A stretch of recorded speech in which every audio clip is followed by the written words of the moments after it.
O'tgan hafta futbolda tizzam bilan yiqilgandim. MRTda pay uzilgan, operatsiya qilish kerak deyishdi. Shunga nima qilishga hayronman. Savolim, agar sport mashqlaridan cheklanib tursam, jarohat tiklanish mumkinmi? Endi bu savol ashaddiy savollardan bittasi.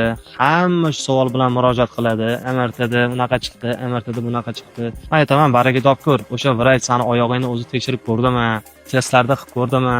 Yo'q bo'lsam sen oyog'ingni o'zi nimasi qisib qolsan, svязка uzilib ketgan bo'lsa, kirdi chiqdilar bo'lib qoladi, tizza o'ynab qoladi.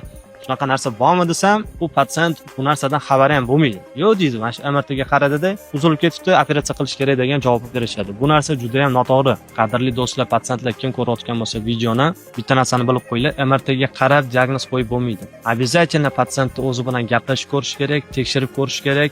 Agar bu jarohat yaqinda olingan bo'lsa, ya'ni 3-4 kun ichida olingan bo'lsa, birinchi o'rinda nagruska bermasdan dam beriladi oyoqqa. 1 oy, 2 oy, qancha vaqt ketsa, shuni ustiga lecheniyalar ham qilib turiladi.